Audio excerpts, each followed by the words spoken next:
The celestial Concordium was a place of power, where the leaders of countless civilizations debated, brokered alliances, and waged wars with words. The grand hall shimmered with artificial starlight, its towering columns adorned with holographic sigils of the strongest empires.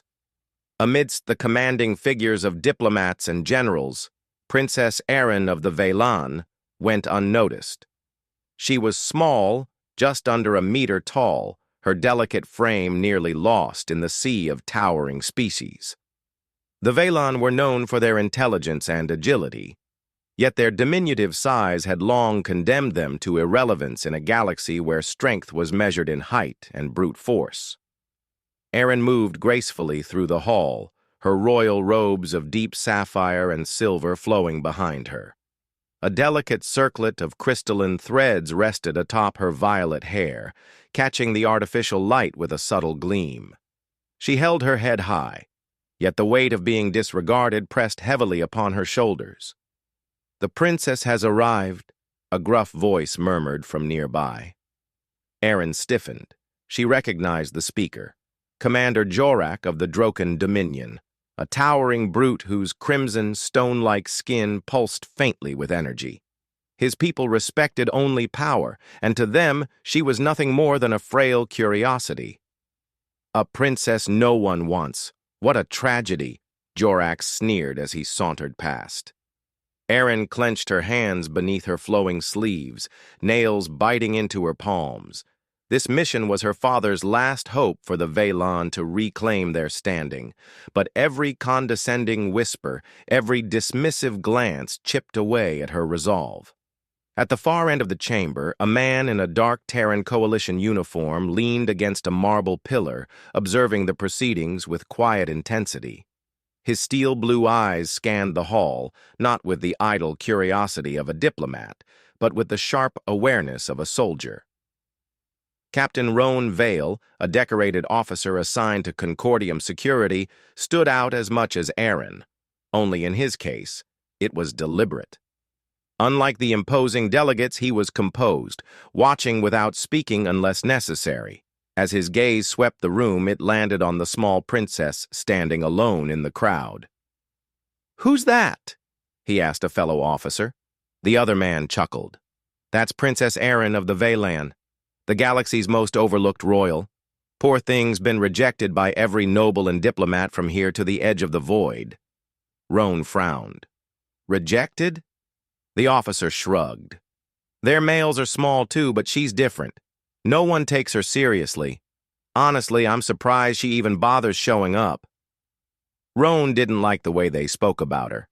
When he looked at Erin, he saw more than just a fragile diplomat struggling to be acknowledged. He saw someone holding herself with dignity, despite the constant rejection. He had seen that look before, the look of someone fighting not to break, and he respected that. Erin stepped onto a quiet balcony, away from the crowded hall. The skyline of Lycerus Prime, the capital world of the Concordium, stretched before her, its golden spires illuminated by the glow of 3 setting moons. She gripped the cool railing, exhaling softly. "I'm wasting my time," she whispered to no one. "They'll never listen." "Giving up already?" The deep voice startled her. She turned sharply to find Roan standing a few feet away, hands raised in mock surrender. "Didn't mean to scare you." Her violet eyes narrowed. "Who are you?"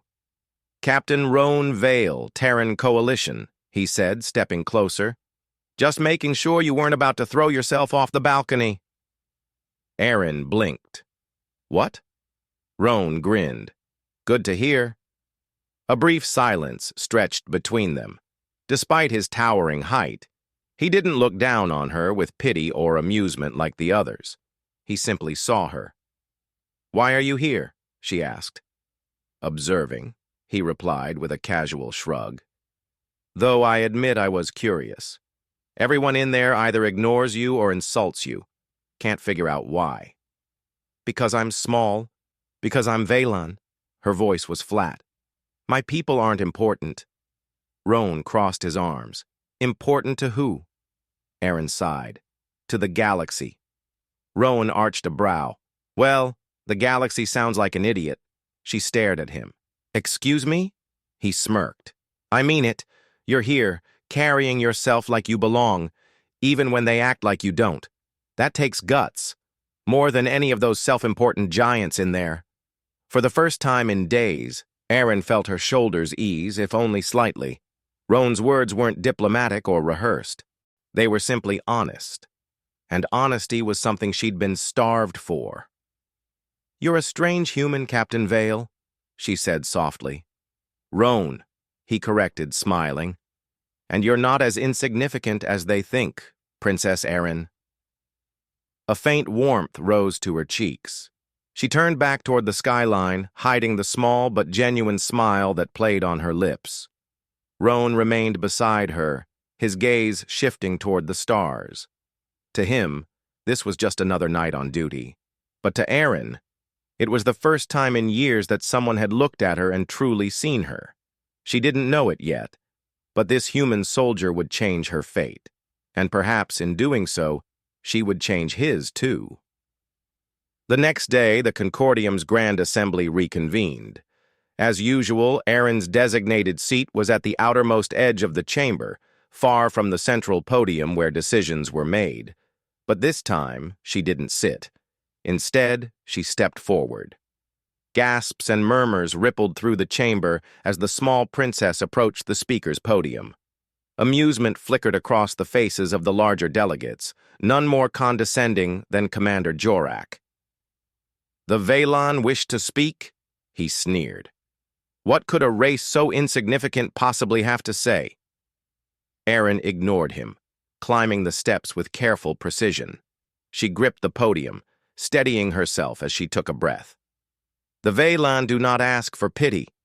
We do not ask for favors. We ask for recognition, the right to stand as equals in this galaxy. Her voice, though soft, carried across the chamber with surprising clarity. A brief silence followed before a bark of laughter shattered it. She wastes our time, a delegate from the Zenthari Union scoffed. The galaxy has no need for insects. Laughter rippled through the room, sharp and humiliating. Erin's vision blurred, but before she could step back, another voice cut through the chamber. You heard the princess! A deep voice called out. Erin turned in shock. Roan stood at the edge of the hall, arms crossed, his uniform crisp, and his expression unreadable. His voice carried effortlessly through the chamber. Seems to me she's braver than half of you combined. Maybe you should hear her out before dismissing her. Silence fell. Erin's fingers tightened on the podium. For the first time, she wasn't alone.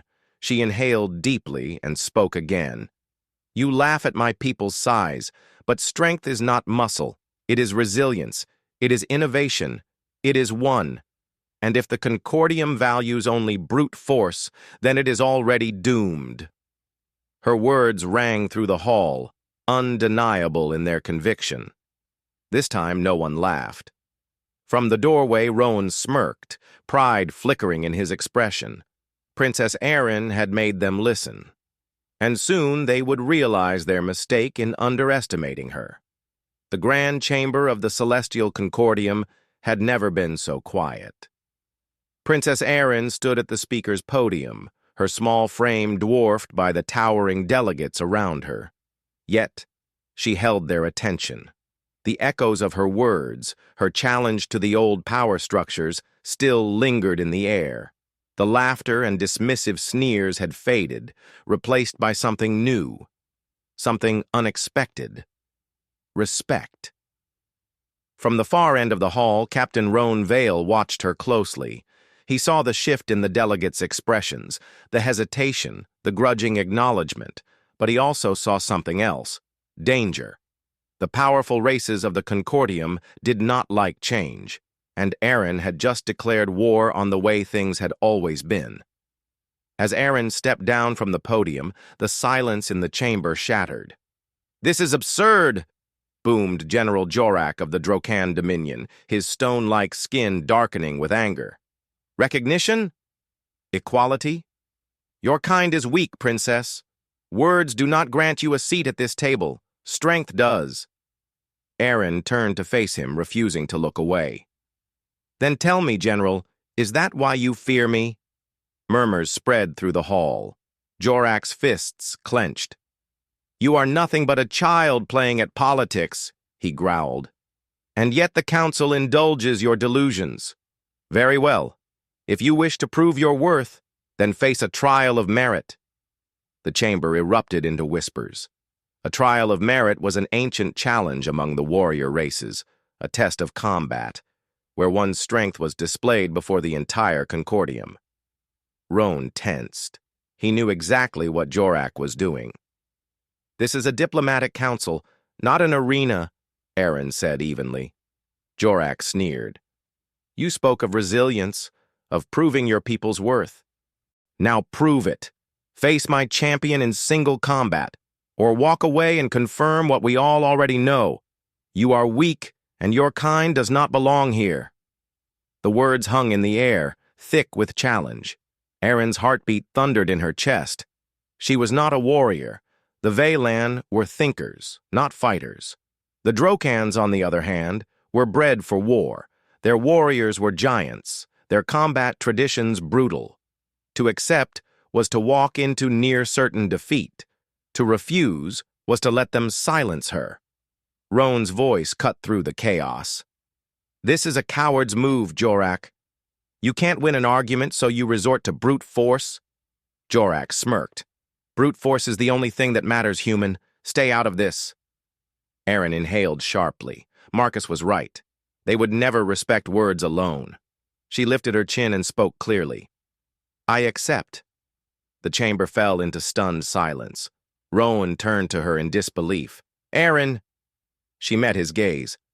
"I have no choice." Jorak's molten eyes gleamed with satisfaction. "Then it is settled. Tomorrow you fight." Inside Aaron's private chambers, the weight of her decision settled over her like a crushing force. "This is suicide," Roan said bluntly, pacing the room. "Do you even know who you're fighting? His name is Varrock, and he's built like a warship. He has crushed warriors twice your size in hand-to-hand combat." Aaron sat still, her violet eyes unreadable. "Then I won't fight like them." Roan stopped, narrowing his eyes. "What?"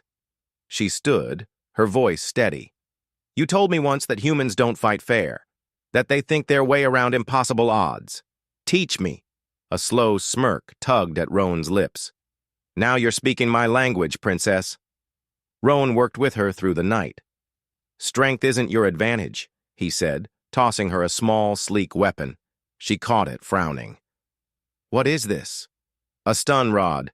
It won't kill, but it can disrupt muscle control for a few seconds, long enough to make an opening." Aaron gripped it tightly. "You're small, you're fast, and no one expects you to fight. Use that." The hours blurred together as they trained.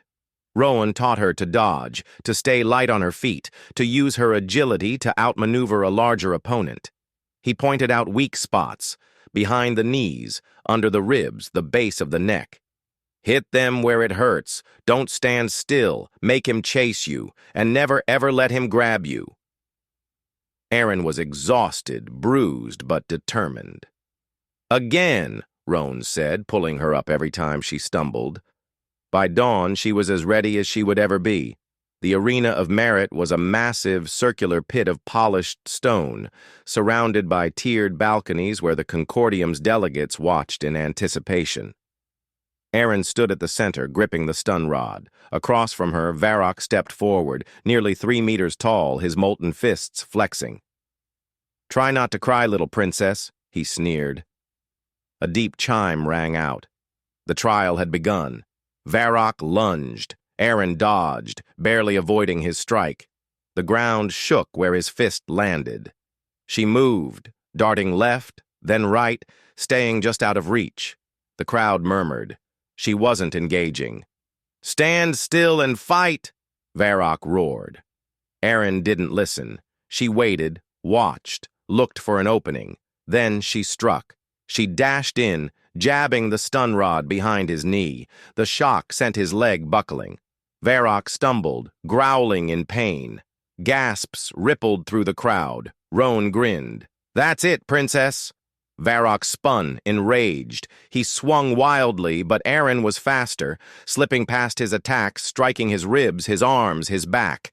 The unstoppable warrior was suddenly off balance, disoriented. The final blow came in a blur. Aaron sidestepped his charge and slammed the stun rod into the base of his neck.